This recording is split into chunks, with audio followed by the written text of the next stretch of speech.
لله نحمده ونستعينه ونستغفره ونعوذ بالله من شرور أنفسنا ومن سيئات أعمالنا من يهده الله فلا مضل له ومن يضلل فلا هادي له وأشهد أن لا إله إلا الله وأشهد أن محمدا عبده ورسوله يا أيها الذين آمنوا اتقوا الله حق تقاته ولا تموتن إلا وأنتم مسلمون يا أيها الناس اعبدوا ربكم الذي خلقكم من نفس واحدة وخلق منها زوجها وبث منهما رجالا كثيرا ونساء واتقوا الله الذي تساءلون به والأرحام إن الله كان عليكم رقيبا يا أيها الذين آمنوا اتقوا الله وقولوا قولا سديدا يصلح لكم أعمالكم ويغفر لكم ذنوبكم ومن يطع الله ورسوله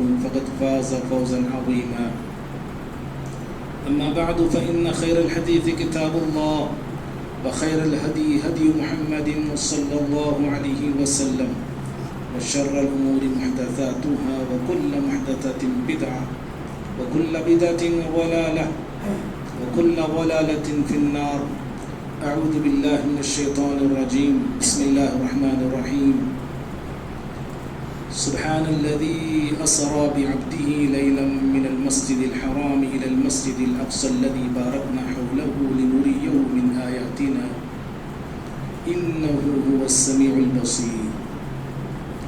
ہر قسم کی حمد و ثنا اللہ رب العالمین کے لیے ہے جو ہم تمام کا خالق رازق مالک پالنہار پروردگار ہے. درود و سلام ہو تمام نبیوں پر، بالخصوص میرے اور آپ کے نبی احمد مجتبیٰ محمد مصطفیٰ صلی اللہ علیہ وسلم پر. اللہم صلی وسلم وبارک علی نبینا محمد. محترم حاضرین، ابھی خطبہ مسنہ کے بعد میں نے آپ کے سامنے سورہ اسراء سورہ نمبر 17 کی پہلی آیت پڑھا. اللہ رب العالمین اس آیت میں پیارے نبی صلی اللہ علیہ وسلم کی زندگی کے ایک عظیم معجزے کی طرف اشارہ کیا ہے. اللہ تعالیٰ نے فرمایا سبحان الذی اسری بعبدہ لیلا، پاک ہے وہ ذات جو اپنے بندے کو رات کے ایک حصے میں لے گئی. من المسجد الحرام الى المسجد الاقصی، مسجد حرام سے مسجد اقصی. الذی بارکنا حولہ، وہ مسجد اقصی جس کے اطراف ہم نے برکت رکھی ہے. لنریہ من آیاتنا، تاکہ ہم اپنے بندے کو اپنی نشانیاں دکھا سکیں. انہ هو السمیع البصیر، اور اللہ تعالیٰ ہی سب کچھ سننے والا اور دیکھنے والا ہے. حضرات، اس آیت میں اللہ کے نبی صلی اللہ علیہ وسلم کے ایک عظیم معجزے کی طرف اللہ رب العالمین نے اشارہ فرمایا ہے، جسے معجزہ اسراء اور معراج کہا جاتا ہے.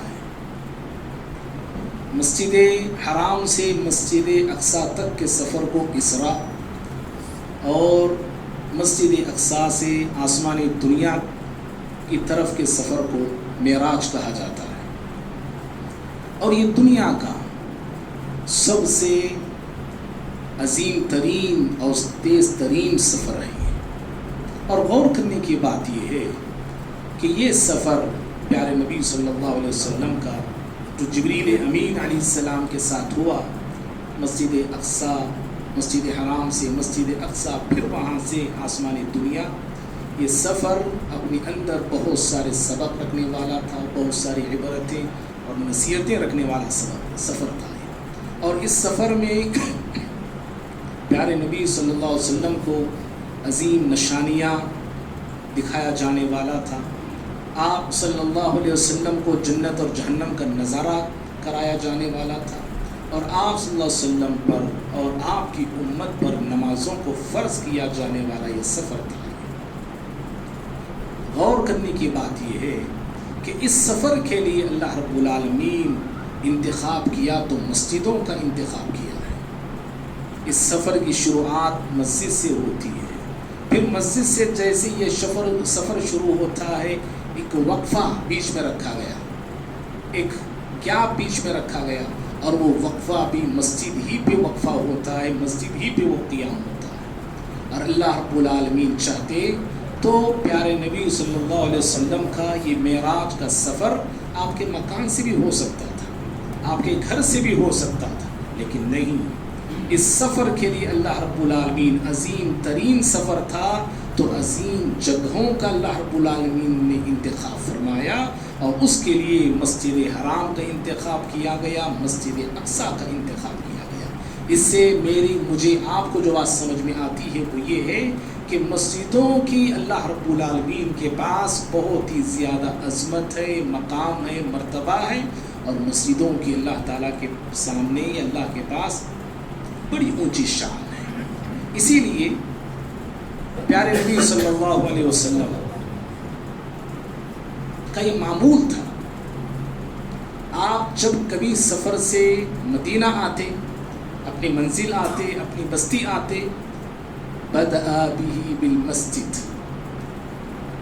پیارے نبی صلی اللہ علیہ وسلم سب سے پہلے مسجد کا رخ کیا کرتے تھے، مسجد کو جایا کرتے تھے، 2 رکعت وہاں پہ نماز ادا کرتے، پھر اس کے بعد آپ اپنے گھر کی طرف روانہ ہوا کرتے تھے۔ اور بھائیو، دنیا میں انبیاء کی جو نشانیاں، جو یادگاریں موجود ہیں، وہ ان کے بنگلے، ان کے محل، ان کی کوٹیاں، ان کے مکانات، ان کی بنائی ہوئی عمارتیں نہیں۔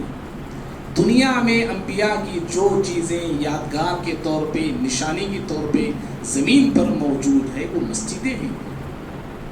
خانہ کعبہ، اگرچہ کہ اس کی بنیاد بہت پہلے رکھی جا چکی تھی، اس کو اثر نو پھر سے تعمیر حضرت ابراہیم اور اسماعیل علیہ السلام فرماتے ہیں۔ مسجد اقصی، اس کی بنیاد بھی پہلے رکھی جا چکی تھی، اس کو ایک وقت کے جلیل القدر پیغمبر سلیمان علیہ السلام پھر سے تعمیر فرماتے ہیں۔ اور مسجد نبوی، دنیا کی عظیم ترین مسجد، جسے آخری نبی پیارے نبی صلی اللہ علیہ وسلم اپنے صحابہ کے ساتھ مل کر تعمیر فرمایا تھا۔ تو دنیا میں جو چیزیں انبیاء کی یادگار کے طور پہ موجود ہے وہ ان کے بنگلے نہیں، وہ ان کے مکانات نہیں، بلکہ اللہ رب العالمین کی مسجدیں ہیں جنہیں انبیاء اکرام اپنے ہاتھوں سے تعمیر کیے تھے۔ بھائیوں، مسجد کی عظمت کو، فضیلت کو جاننے کے لیے دو باتیں ہمیشہ یاد رکھیں۔ پہلی بات یہ ہے کہ مسجدیں زمین کے وہ خطے ہیں، زمین کے وہ حصے ہیں جو اللہ تعالیٰ کو بہت زیادہ پسند ہیں۔ پیارے نبی صلی اللہ علیہ وسلم فرماتے ہیں، احب البلاد الی اللہ مساجدها، اللہ تعالیٰ کے پاس پسندیدہ جگہ اور پسندیدہ حصہ مسجدیں ہیں۔ معلوم یہ ہوا جو جگہ اللہ تعالیٰ کو پسند ہے وہ جگہ ہمیں بھی پسند ہونا چاہیے۔ اللہ رب العالمین کو جس جگہ سے محبت ہے ہمیں بھی اس جگہ سے محبت ہونی چاہیے۔ اور دوسری بات مسجد کی فضیلت کے لیے کہ مساجد کو بیت اللہ یا بیوت اللہ کہا جاتا ہے، یہ اللہ کے گھر ہیں یہ۔ اور مسجد کی اس سے بڑی فضیلت اور عظمت اور کیا ہو سکتی ہے کہ مسجدوں کی نسبت اللہ رب العالمین کی طرف کی جاتی ہے۔ جیسے قرآن مجید کو کتاب اللہ کہا جاتا ہے، پیارے نبی صلی اللہ علیہ وسلم کو رسول اللہ کہا جاتا ہے، حضرت عیسیٰ علیہ السلام کو روح اللہ کہا جاتا ہے، اور صالح علیہ السلام کی اونٹنی کو ناقۃ اللہ کہا جاتا ہے۔ ایسے ہی مسجدوں کو بیت اللہ اور بیوت اللہ کہا جاتا ہے، یہ اللہ کے گھر ہیں یہ۔ تو یہ کتنی بڑی فضیلت ہے مسجدوں کی، کسی اور کا گھر نہیں کہا جاتا مسجدوں کو۔ دنیا کا کتنا امیر سے امیر ترین شخص مسجد بنائے، پورا اپنا سرمایہ، پوری اپنی زندگی کی کمائی مسجد پہ لگا دے، لیکن اس مسجد کو یہی کہا جاتا ہے کہ یہ اللہ کا گھر ہے یہ۔ اس سے بڑی فضیلت اور کیا ہو سکتی سوچئے۔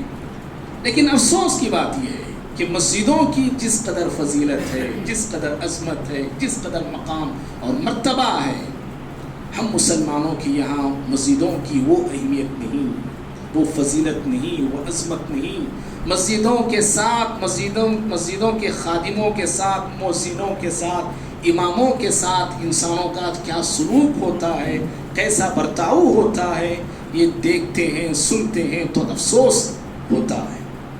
مسجدوں کے ساتھ ہمارا کیا سلوک ہے؟ مسجدیں غیر آباد ہیں، اللہ کے گھر غیر آباد ہیں، ہمارے گھر آباد ہیں۔ اللہ رب العالمین کے گھر قریوں میں دیکھو، کئی سٹیوں میں دیکھو، مسجدیں ویران ہیں، سنسان ہیں، خالی پڑی ہوئی ہیں۔ اور مسجدوں کے ساتھ ہمارا برتاؤ یہ کہ مسجد کو عبادت کی جگہ سے زیادہ آپ مسجد کو سیاست کی جگہ بنا رکھے ہیں۔ پالیٹکس یہاں پہ، سیاست یہاں پہ، اس کو ہم نے سیاست کا اکھاڑا بنا کے رکھا ہوا ہے، حالانکہ یہ سیاست کا اکھاڑا نہیں، یہ عبادت خانہ ہے، یہ اللہ رب العالمین کا گھر ہے، یہاں پہ اس کی عبادت ہوتی ہے، یہاں پہ اللہ کے کلام کی تلاوت ہوتی ہے، اللہ کے نام کو یہاں پہ بلند کیا جاتا ہے۔ لیکن مسلمان اس مسجد کو سیاست کی جگہ لڑتے ہیں، جھگڑتے ہیں، مقام عہدہ حاصل کرنے کے لیے، پوزیشن حاصل کرنے کے لیے۔ اور بھائیوں، مسجدوں کے جو خادم ہیں، مؤذن جو ہیں، امام جو ہیں مسجدوں کے، ان کے ساتھ امت کا کیسا رویہ ہے، یہ بھی اگر ہم سنتے ہیں تو بڑا افسوس ہوتا ہے۔ وہاں کے خادموں کے ساتھ لوگوں کا رویہ اور سلوک، بات کرنے کا انداز، بات کرنے کی گفتگو، اللہ کے گھر اور اللہ کے گھروں کے جو خادم ہیں ان کے ساتھ بڑا ہی ناروا سلوک ہوتا ہے، بدتمیزی سے گفتگو لوگ ہمارے کرتے ہیں۔ یہ بڑی جو ہے ہماری یہ صورتحال بڑی خطرناک ہے، یاد رکھیے۔ اور خاص طور پہ ان کی تنخواہوں کی جب بات آتی ہے، مؤذن کی تنخواہ بالکل جو ہے اتنی گری ہوئی تنخواہ دیتے ہیں، اس کی ضرورت پوری نہیں ہوتی ہے۔ مسجدوں کے اماموں کی تنخواہوں کی بات آتی ہے تو لوگوں کے ہاتھ کھلتے نہیں، دل نہیں آتا ہے دینے کے لیے۔ ایک مسجد کے ذمہ دار ایک مولوی صاحب سے کہنے لگے کہ دعا کیجئے مولوی صاحب، اللہ تعالیٰ میرے بچے کو اچھی نوکری دے دے۔ مولوی صاحب نے دعا کی، کہا اے اللہ ہمارے مسجد کے ذمہ دار کے بیٹے کو اچھی نوکری دینا، لیکن تنخواہ اتنی دینا جتنی میری ہے۔ ذمہ دار غصہ ہو گئے، کہا کہ ہاں آپ کی اتنی تنخواہ، میرے بچے کا گزر بسر کیسے ہو سکتا ہے؟ مولوی صاحب نے کہا کہ جیسے میرا ہو رہا ہے بھائی، آپ کے بچے کا بھی ہو جائے گا۔ آج یہ سلوک ہے۔ ایک مولوی صاحب کی زبانی میں نے بڑی اچھی بات سنی، انہوں نے کہا کہ مسجدیں کروڑوں کی مت بناؤ، مسجد لاکھ، 2 لاکھ، 10 لاکھ کی بنائیے اور اس کی آمدنی کا ذریعہ بنائیے۔ اور گورنمنٹ جو تنخواہ ٹیچروں کو اور گورنمنٹ سرونٹ والوں کو جو تنخواہ گورنمنٹ دیتی ہے، اس سے زیادہ مسجد کے مؤذن اور امام کو دیجیے، وہ کہتے ہیں، تاکہ لوگوں کی لائن لگے یہاں پہ، مؤذن آئے میں مؤذن بن کے رہوں گا، میں مؤذن بن کے رہوں گا، اور لوگ علماء آئے کہ ہم امامت کریں گے، یہاں پہ سہولتیں ایسی ہیں۔ لیکن بھائیوں، صورتحال کیا ہے آج امت کی؟ مسجدیں خالی ہیں، امام نہیں مل رہے ہیں۔ کیوں؟ ہماری سہولتیں ایسی ہیں، ہماری تنخواہیں ایسی ہیں، اور ہم جب دنیاوی کام کرتے ہیں تو ہمیں اللہ، دین، اسلام نہیں، جب اللہ کا گھر کے بعد اللہ کے گھر کی امام کی بات آتی ہے تو اللہ کے لیے کرنا، بھائی کم تنخواہ نہیں تو بھی کرنا، چھوٹی تنخواہ نہیں تو بھی کرنا، لیکن ہمیں موٹی موٹی تنخواہ ہونا۔ ایک عجیب و غریب صورتحال ہے ہمارے لوگوں کی۔ بھائی عبداللہ بن مبارک رحمہ اللہ بہت بڑے محدث ہیں، وہ جو کماتے تھے وہ علماء پہ خرچ کیا کرتے تھے۔ عبداللہ بن مبارک رحمہ اللہ، لوگوں نے ان سے کہا کہ آپ علماء کو اتنا دیتے ہیں، اتنا خرچ کرتے ہیں، پوری تنخواہ آپ پوری جو کماتے ہیں آپ سب ان علماء پہ لگاتے ہیں، ایسا کیوں آپ کرتے ہیں؟ انہوں نے بڑی پیاری بات کہی۔ دیکھیے ہمارے سلف کیسے ہوا کرتے تھے۔ انہوں نے کہا ان ترکناہم ضاع علمہم، کہا کہ اگر ہم ان علماء کو ایسے چھوڑ دیں گے، ان کا علم ضائع ہو جائے گا، ان کا علم ضائع ہو جائے گا۔ وَإِنْ أَغْنِيَانَهُمْ، وَإِنْ أَغْنَيْنَاهُمْ، اور اگر ہم انہیں بے نیاز کر دیتے ہیں، دے دیتے ہیں، تو یہ علم دین کو پیارے نبی صلی اللہ علیہ وسلم کی امت میں پھیلائیں گے۔ اور پھر انہوں نے کیا کہا جانتے ہیں؟ انہوں نے کہا نبوت کے بعد، نبوت اور رسالت کے بعد سب سے اونچا درجہ علم دین کو پھیلانا ہے۔ اللہ اکبر۔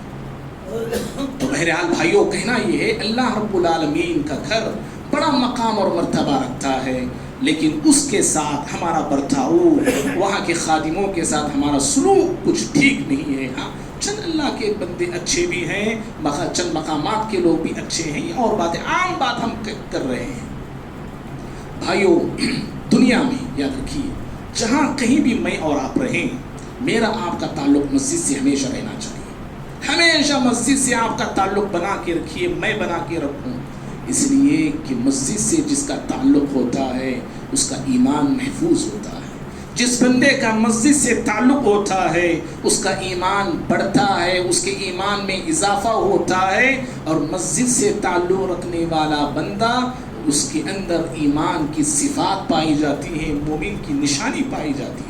ترمذی کی روایت ہے، اللہ کے نبی صلی اللہ علیہ وسلم فرماتے ہیں جب کسی بندے کو تم دیکھو مسجد جاتا ہے، مسجد سے آتا ہے، مسجد سے تعلق ہے، مسجد سے اس کا رشتہ ہے، فاشہدوا لہ بالایمان، آپ نے کہا کہ اس کے مومن ہونے کی گواہی دو، یہ مومن انسان ہے یہ، اور اس کا یہ ایمان ہے اسے جو اسے بار بار مسجد کی طرف کھینچ رہا ہے، اور اس کا ایمان ہے جو اسے بار بار مسجد کی طرف بلا رہا ہے۔ معلوم یہ ہوا مسجدوں سے تعلق رکھنے سے انسان کا ایمان محفوظ ہوتا ہے، اور ایمان اس کا ایمان بڑھنے کے امکانات ہوتے ہیں۔ جو بندے مسجد سے دور ہوتے ہیں وہ خود اپنے ایمان کا جائزہ لیں، اپنے جذبے کا جائزہ لیں، اپنے عمل کا جائزہ لیں، ان کے جذبے میں، ان کے عمل میں، ان کے اخلاص میں کتنی کمی پائی جاتی ہے۔ اور دنیا میں یہ عظیم فائدہ ہے کہ ایسا انسان مومن ہو کے رہتا ہے، مومن ہو کے جیتا ہے، اور آخرت میں جس بندے کا تعلق مسجد سے ہوتا ہے، مسجد کے کاموں سے دلچسپی ہے، مسجد کی صفائی کا وہ خیال رکھتا ہے، مسجد کو آنے کا وہ اہتمام کرتا ہے، ایسا انسان آخرت میں کامیاب ہونے کی یہ نشانی ہے۔ یہ مشہور معروف حدیث ہے، اللہ کے نبی صلی اللہ علیہ وسلم فرماتے ہیں قلب ورجل قلبه معلق بالمساجد، اللہ تعالیٰ قیامت کے روز جہاں پہ اپنے عرش کا سائے سے بندوں کو نوازنے والا ہے، ان میں سے مخصوص بندے، چند بندے، چنندہ بندوں میں سے ایک بندے وہ مومن بھی جن کا تعلق مسجد سے تھا، جن کا دل مسجد سے اٹکا ہوا تھا، مسجد کی صفائی کا وہ خیال رکھتے تھے، مسجد کے کاموں سے وہ دلچسپی لیا کرتے تھے، ایسے بندے قیامت کے روز اللہ رب العالمین کے عرش سے مشرف ہونے والے ہیں، اور اللہ کے عرش کا سایہ پانے والے ہیں۔ بھائیوں مسجد کی جس قدر فضیلت ہے، اسی قدر مسجد کو آنے کے آداب بھی بڑی فضیلت والے ہیں۔ مسجد کی فضیلت جتنی عظیم ہے، مسجد کو آنے کے آداب بھی اسی قدر عظیم ہے۔ یہ باتیں میں بتا رہا ہوں، حالانکہ پرانی باتیں ہیں، بات بتانے کا مقصد صرف یاد دہانی ہے، ریپیٹ کرنا ہے، کیونکہ اکثر ہم لوگ مسجد آنے والے نمازی جو ہوتے ہیں ان سے مسجد آنے کے بعد بڑی غیر مہذب گفتگو، غلط طریقے کی گفتگو، غلط طریقے کا طرز ہم مسجدوں میں دیکھتے ہیں۔ جو زیادہ مسجد کو آتا ہے اسی قدر اس انسان سے بے ادبی ہوتی ہے، وہی انسان سب سے زیادہ گستاخی کرتا ہے، وہی انسان سب سے زیادہ مسجدوں میں بے ادبی سے کام لیتا ہے۔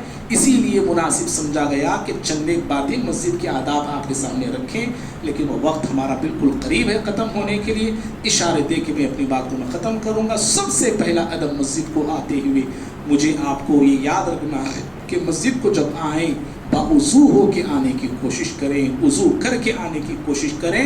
جو بندہ حالت وضو میں مسجد کو آتا ہے ہر قدم پر اس کے گناہ مٹتے ہیں، ہر قدم پر نیکی اسے لکھی جاتی ہے، ہر قدم پر اس کے درجات بلند ہوتے ہیں۔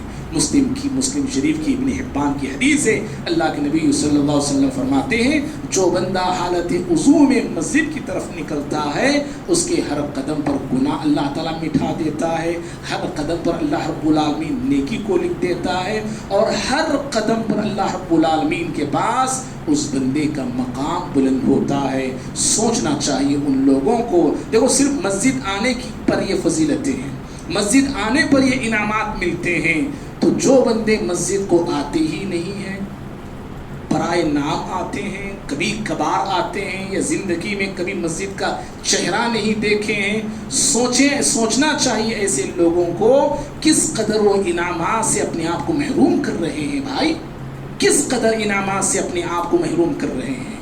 آپ گھر سے نکلتے ہیں، مسجد آ رہے، ابھی آئے نہیں مسجد، صرف مسجد کی طرف آپ قدم اٹھا کے آ رہے ہیں، آپ کے ہر قدم پر گناہ مٹھائے جاتے ہیں، ہر قدم پر آپ کا درجہ اللہ کے پاس بلند ہوتا ہے، اور ہر قدم پر آپ کے نام اعمال میں نیکی کو لکھا جاتا ہے۔ کس قدر عظیم انسان ہے اللہ کی نظر میں مسجد کو آنے والا، اور کس قدر عظیم انعامات سے اس بندے کو نوازا جاتا ہے۔ بھائیو مسجد جب ہم آتے ہیں، یہ پہلا ادب ہے، وضو سے آنے کی کوشش کیجیے۔ اور دوسرا ادب، مسجد کو جب آنے والے ہیں، ظہر کو آپ نکلنے والے، جمعہ کو یا کسی نماز کو آپ نکلنے والے ہیں، آپ کو بن صبر کے آنا چاہیے، اہتمام کے ساتھ آنا چاہیے، پورے انتظام کے ساتھ آنا چاہیے۔ اللہ کے گھر آپ جا رہے ہیں، یہ آپ کے دل میں ہونا چاہیے، آپ کے دماغ میں ہونا چاہیے، میں اللہ رب العالمین کے گھر جا رہا ہوں، رحمان کا مہمان بننے کے لیے میں جا رہا ہوں۔ میں بن صبر کے آنا، اچھے لباس میں آنا، اچھے کپڑوں میں آنا، پاکیزہ کپڑوں میں آنا، صاف اور شفاف کپڑوں میں آنا چاہیے۔ اللہ رب العالمین سورہ بنی اسرائیل سورہ اعراف میں اللہ فرماتا ہے خذوا زینتکم عند کل مسجد، اے لوگو، اے آدم کی اولاد، جب مسجد کو آؤ زینت کو اپنا کے آؤ۔ مشرکین مکہ خانہ کعبہ کا طواف کیا کرتے تھے، برہنہ ننگے ہو کے طواف کیا کرتے تھے۔ اللہ رب العالمین نے یہ آیت نازل فرمایا اور اس کا حکم دیا کہ جب کبھی مسجد کو آئیں تو اللہ رب العالمین کے گھر آتے ہوئے زینت کو اپنا کے آنا چاہیے۔ زینت سے کیا مراد ہے؟ مفسرین کہتے ہیں اچھا لباس ہے، پاکیزہ کپڑے ہیں، خوشبو لگا کے مسجد کو آنا چاہیے۔ یہ اچھی بات نہیں ہے میرے بھائی، بار بار ہم نے یہ باتیں ریپیٹ کی ہوئی ہیں، پھر بات ہم دہرا رہے ہیں۔ یہ اچھی بات نہیں ہے کہ اللہ کے گھر میں اور آپ آ رہے بدبودار کپڑوں میں آ رہے ہیں، پسینے والے کپڑوں میں آ رہے ہیں، کام کر رہے تھے، کام کی پوری گندگی ہمارے کپڑوں پہ لگی ہوئی ہے، انہی کپڑوں میں آ کے کھڑے ہو گئے اللہ کے گھر میں نماز کے لیے۔ بڑی اچھی بات نہیں ہے یہ۔ اچھی بات یہ ہے اور ادب کا تقاضا یہ ہے، اللہ کے گھر میں اور آپ آ رہے ہیں تو میرا آپ کا یہ فرض بنتا ہے کہ بن صبر کے آنا، اچھے کپڑوں میں آنا، پاکیزہ کپڑوں میں آنا، خوشبو استعمال نہیں کیے ہیں تو خوشبو لگا کے آنا چاہیے۔ بہت سارے مصلیوں کو ہم دیکھتے ہیں، ان کے کپڑے گندے ہوتے ہیں، ان کی ٹوپی ایک دم ایسے لگتی ہے کہ نوح علیہ السلام کے زمانے کی ٹوپی پہن کے آئے ہوئے ہیں، ایسے انداز میں لوگ آتے ہیں۔ نہیں میرے بھائی، اللہ کے مہمان کی حیثیت سے ہم آ رہے ہیں، یاد رکھیے یہ ایک ادب ہے، یہ اس کا ہم سب کو خیال رکھنا چاہیے۔ اسی طرح ایک تیسرا ادب، بھائی آداب بہت سارے ہیں، دیکھیے میں مختصر 4-5 آداب میں اس کے جمعہ بتانے والا ہوں صرف۔ ایک تیسرا ادب یہ ہے کہ جو ہر مصلی، میں آپ ہر شخص جو مسجد آتا ہے اس کے دل اور دماغ میں یہ بات بھی ہونی چاہیے، مسجد کی صفائی کا حق مجھ پر بھی ہے، مسجد کی صفائی کا حق مجھ پہ بھی ہے، مسجد یہ تقاضا مجھ سے بھی کرتی ہے کہ میں بھی اللہ کے گھر کو صاف کروں، میں بھی اللہ کے گھر کو پاک کروں۔ یہ سوچ نہیں ہونی چاہیے یہ مؤذن کا کام ہے بھائی، یہ ذمہ داروں کے کام ہے، یہ نہیں ہمارا بھی کام ہے۔ ایک ہر صاحب ایمان کا یہ کام ہے، ہر صاحب ایمان کا یہ حق بنتا ہے، جہاں گندگی آپ کو نظر آئی، اگر آپ کو اللہ نے موقع دیا ہے اس گندگی کو صاف کر کے نیکیاں کمانے کا، صاف کیجئے گندگی کو۔ کچرا آپ کو نظر آ گیا ہے، آپ کو موقع ہے نیکی کمانے کا، مؤذن کا انتظار مت کیجئے، فوراً اس کچرے کو اٹھا کے باہر پھینکیے اور نیکیاں آپ کے حصے میں آئیں گی۔ میرے بھائی، میں آپ مالدار ہو سکتے ہیں، عہدیدار ہو سکتے ہیں، ذمہ دار ہو سکتے ہیں، بڑے روبدار ہو سکتے ہیں، لیکن جب اللہ تعالیٰ کے گھر میں اور آپ آتے ہیں نا، اللہ رب العالمین کے گھر آتے ہوئے غلام بن کے آنا ہے، غلام کی حیثیت سے آنا ہے۔ بادشاہ بھی آتا ہے تو غلام کی حیثیت سے آنا ہے، اور روبدار بھی آتا ہے تو غلام کی حیثیت سے آنا ہے۔ اور جب ہم مسجد آتے ہیں، غلامی کا ثبوت ہم مسجد میں دیتے ہیں، سجدہ کر کے دیتے ہیں اور رکوع کر کے دیتے ہیں، اے اللہ ہم تیرے عاجز بندے ہیں اور ہم تیرے کمزور بندے ہیں، ہم تیرے غلام ہیں، تو تو ہمارا آقا ہے. اور غلامی کا ایک ثبوت یہ بھی ہے کہ اللہ کے گھر میں صفائی کر کے تو آپ کے دل میں غرور ہے, آپ کے دل میں گھمنڈ ہے. یہ غرور اللہ کے گھر میں صفائی کرنے سے کچلا جاتا ہے, یہ گھمنڈ اللہ کے گھر میں صفائی کرنے سے مسنا جاتا ہے. یہ پیارے نبی صلی اللہ علیہ وسلم سے بڑا اور کون ہو سکتا ہے؟ آپ سے بڑا اور کون کوئی ہے؟ پیارے نبی صلی اللہ علیہ وسلم سے بڑا کون ہو سکتا ہے بھائی؟ بخاری کی روایت ہے, دیکھو سب سے بڑا انسان, سب سے بڑا نبی, سید الانبیاء, سید الرسل اور سید البشر کا کیا طریقہ ہے اور کیا سنت رہی ہے پیارے نبی صلی اللہ علیہ وسلم کی کہ آپ صلی اللہ علیہ وسلم نے قبلے کے جانب بلغم کو آپ نے دیکھا. بارہا ہم نے حدیثیں سنی ہیں, ہم سب جانتے ہیں.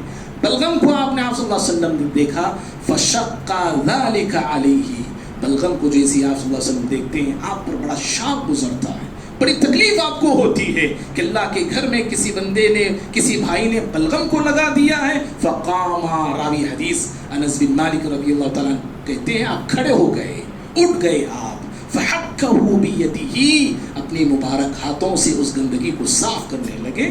صحابہ موجود ہیں, پیارے نبی صلی اللہ علیہ وسلم چاہتے, حکم دیتے کہ بھائی اس گندگی کو صاف کر دو, لیکن خود آپ صلی اللہ علیہ وسلم نے صاف گندگی کو صاف کر کے مجھے آپ کو یہ پیغام دیا ہے, یہ اسوہ دیا ہے. جتنا بڑا انسان ہوتا ہے وہ, یا جو انسان بڑا کہلاتا ہے, اللہ کے گھر آئے تو چھوٹا بن کر آئیں, اس کے بڑا پن اس کو باہر رکھیں, اس کا روبدار پن باہر رکھیں. اللہ کے گھر آؤ تو چھوٹے بن کے آؤ, اور جتنا تم چھوٹے بنو گے یہاں پہ اللہ رب العالمین اسی قدر تمہیں بڑا بنا کے بھیجے گا.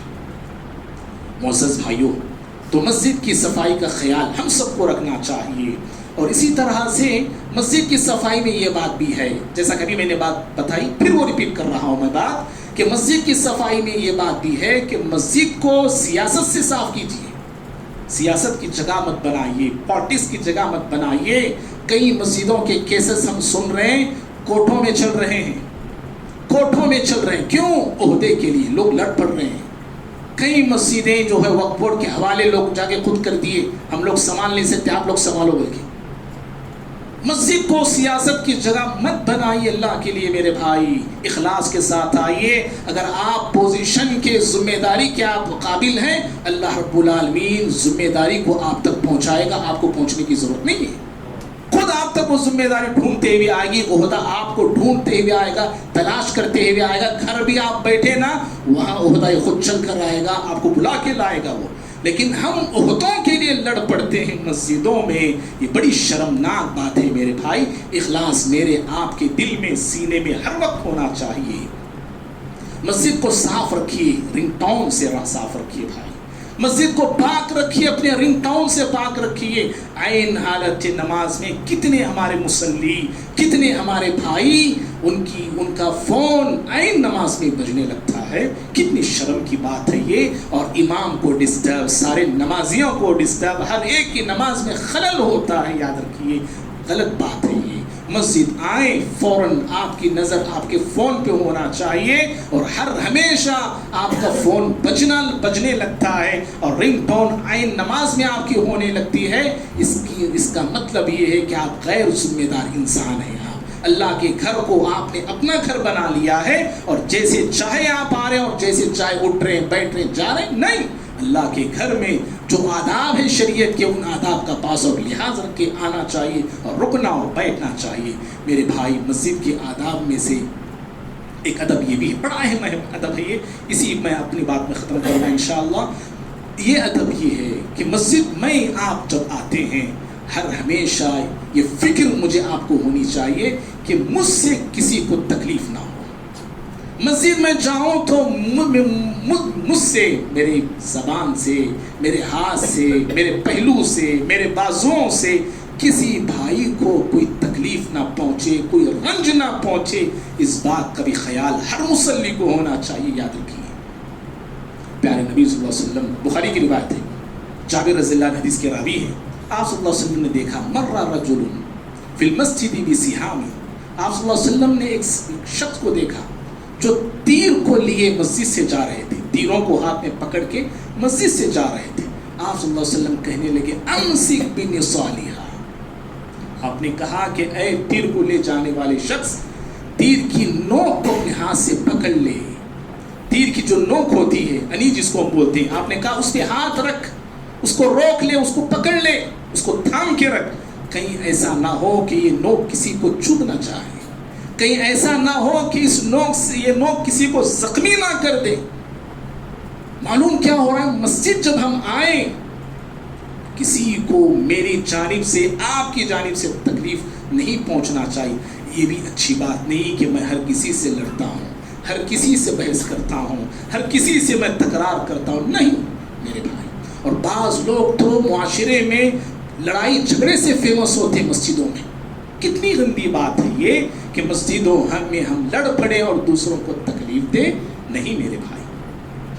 اور مسجدوں میں یاد رکھیے، تکلیف دینے والے جو اسباب ہیں ان میں سے اونچی آواز سے باتیں کرنا، چیخ چیخ کے باتیں کرنا، چلا کے باتیں کرنا، یہ بھی اچھی بات نہیں. نماز ہو رہی، وضو خانے کے پاس کوئی زور زور سے باتیں کر رہا ہے، نماز ہو رہی ہے، چل رہی ہے، کسی کا فون آیا یہیں پہ کھڑے کھڑے باتیں کر رہا ہے. نماز ختم ہو گئی، کوئی سنتیں کوئی دعا میں ہے، فون آ گیا تو یہیں بیٹھے بیٹھے آپ زور زور سے باتیں کر رہے. کہاں گئی میرے بھائی آپ کی اخلاقیات؟ کہاں مسلمان ہمارے اپنے اخلاق کو کھو دیے ہیں؟ مجھ سے کتنی تکلیف ہوتی ہے نمازیوں کو، کبھی ہم اندازہ بھی کرتے ہیں؟ اتنا اہم فون آپ کا ہے تو برائے مہربانی باہر جا کے ایک بات کیجئے. اللہ کے گھروں میں اس طرح اونچی آواز سے باتیں کرنا، چیخ چیخ کے باتیں کرنا، چلا چلا کے لڑنا اچھی بات نہیں. عمر رضی اللہ عنہ کا مشہور واقعہ جانتے ہیں. 2 لوگوں کو دیکھا، طائف کے تھے، کہا کہ اونچی آواز سے مسجد نبوی میں بات کر رہے ہو، اگر مدینے کے ہوتے تو میں تمہیں سزا دیتا. میں مسجدوں میں تکلیف دینے کے جو اسباب ہیں ان میں سے ایک سبب یہ بھی ہے کہ مسجد میں کچی پیاز، کچی لہسن کھا کے نہیں آنا چاہیے. اس سے نمازیوں کو تکلیف ہوتی ہے. صرف نمازی نہیں، حدیث میں یہاں تک آتا ہے اس سے فرشتوں کو بھی تکلیف ہوتی ہے. مسجد وہ مقامات ہیں جہاں پہ ملائکہ، اللہ کے فرشتے حاضر ہوتے ہیں، فرشتے آیا جایا کرتے ہیں. ہماری کچی پیاز، کچی لہسن کھا کے مسجد آتے ہیں. جہاں نمازیوں کو تکلیف ہوتی ہے وہیں پر اللہ کی نورانی مخلوق فرشتوں کو تکلیف ہوتی ہے. سوچنا چاہیے ایسے لوگوں کو. کچی پیاز، کچی لہسن جو کہ حلال چیزیں ہیں، کھا کے مسجد آنے سے پیارے نبی صلی اللہ علیہ وسلم نے منع کیا ہے. بعض لوگ گٹکا کھا کے آتے ہیں، تمباکو کھاتے آتے ہیں، تمباکو والا پان چبا کے آتے ہیں، بیڑی سگریٹ پی کے آتے ہیں. سوچنا چاہیے ایسے لوگوں کو. بعض لوگوں کو کہا جاتا ہے تو بولتے ہیں اچھی طرح میں منہ صاف کر کے میں آتا ہوں. میں میرے بھائیوں بازو والوں کو تکلیف نہ پہنچے. اللہ کی نورانی مخلوق فرشتوں کو تکلیف ہو سکتی ہے، ان کا بھی ہمیں پاس اور لحاظ رکھنا ہے. مسجدوں میں اس طرح گٹکے، تمباکو یہ ہمیشہ کھانا نہیں ہے، لیکن خاص طور پہ مسجد آ رہے ہیں تو آپ اس کا بھی اہتمام آپ کو کرنا چاہیے. اور اگر کسی کو یہ عادت ہے تو اللہ کے لیے چھوڑ دینا چاہیے. یاد رکھیے. اسی طرح آخری بات بھائی، مسجد میں جو تکلیف ہوتی ہے، ہم ایک تکلیف دینے کا ذریعہ بن سکتے ہیں، وہ اسٹرانگ عطر لگا کے آنا. ایسا عطر میں لگا کے آ رہا ہوں، لوگ سامنے والے سنتے ہیں تو سر میں درد شروع ہو جاتا ہے. کیا میرے بھائی اتنا خطرناک عطر لگائے؟ میری پسند نہیں ہے. میرے بھائی آپ کی پسند ہوگی نہیں، لیکن آپ کی پسند کے ساتھ آپ کو سامنے والے بھائیوں کا بھی خیال رکھنا ہے. ایسا عطر لگا کے آئیے، ایسی خوشبو استعمال کیجئے جس سے نہ سامنے والوں کو تکلیف نہ ہو. اکیلے میں ہیں آپ، جنگل میں بیٹھے ہوئے ہیں آپ، لگائیے آپ عطر، اسٹرانگ لگائیے، کون سا بھی لگائیے. جب مسجد آ رہے ہیں، معاشرے میں، سوسائٹی میں لوگ آپ رہتے ہیں، ہر کسی کو وہ خوشبو پسند نہیں آتی، اس سے لوگوں کو تکلیف ہو سکتی ہے. اور بعض مسجدوں میں ہم نے دیکھا اسٹرانگ عطر لا کے قالینوں پہ مار دیتے ہیں، ختم. لوگ سجدے میں گئے، سر اچھا تھا، سجدے سے اٹھ رہے ہیں، سر درد ہو رہا ہے ان کو. یہ بھی غلط ہے. یاد رکھیے مسجدوں میں یہ بھی ہم نے دیکھا ہے. اس طرح مسجدوں کو پاک خوشبودار بنانا ہے پیارے نبی کے حدیث سے، لیکن قالینوں پہ مارنے کا آپ صلی اللہ علیہ وسلم نے حکم نہیں دیا ہے. تو بہرحال مسجدوں میں جب ہم آئیں ان باتوں کا پاس رکھنا اور لحاظ رکھنا ضروری ہے. آخری بات میرے بھائی، یہ ٹاپک میں کیوں چھیڑا ہوں؟ یہ بات بھی ہو سکتی ہے کہ اچانک یہ ٹاپک کیوں آ گیا. وہ یہی اصل مجھے آخری بات ہے. مسجدوں کو آباد رکھیے، اپنی مسجدوں کو آباد رکھیے. مسجدیں خالی ہیں، آپ دشمنوں کی نظر ہماری مسجدوں پہ ہے. یاد رکھیے بابری مسجد چلی گئی، گیان واپی مسجد پہ نظر ہے جو بنارس میں ہے. اور ابھی 6 دسمبر کو سری رنگا پٹنم میں جامع مسجد جو حضرت ٹیپو سلطان نے تعمیر کی تھی، اس مسجد پہ ان لوگوں کی نظر ہے۔ 6 دسمبر کو ان کا جھنڈا لہرانے کی انہوں نے کوشش وہاں پہ کی۔ دشمنوں کی نظر ہماری مسجدوں پہ ہے، اس لیے اپنی مسجدیں آباد رہیں، ہماری عبادت سے، ہماری تلاوت سے، اللہ کے ذکر سے اور ہماری حاضری سے مسجد آباد رہنا چاہیے۔ اقبال نے کہا تھا مسجد تو بنا دی شب بھر میں ایمان کی حرارت والوں نے، من اپنا پرانا پاپی ہے برسوں میں نمازی بن نہ سکا۔ اللہ رب العالمین سے دعا ہے اللہ تعالیٰ مجھ کو بھی، آپ کو بھی، ہم سبھی کو مسجدوں کو آباد کرنے والے نمازی بنائے۔ اللہ رب العالمین ہم تمام کو مسجدوں کی پاکی صفائی کا خیال رکھنے کی توفیق عطا فرمائے، اور مسجد کے جو آداب ہیں ان آداب کا پاس اور لحاظ رکھ کے مسجد کو آنے کے اللہ مجھے بھی آپ کو بھی توفیق عطا فرمائے، اور اللہ رب العالمین کہی ہوئی سنی ہوئی باتیں کہنے والے کو بھی، سننے والے تمام کو بھی اللہ عمل کرنے کی توفیق عطا فرمائے، آمین۔ اقول قولی هذا استغفر الله لي ولكم ولسائر المسلمين من كل ذنب فاستغفروه انه هو الغفور الرحيم۔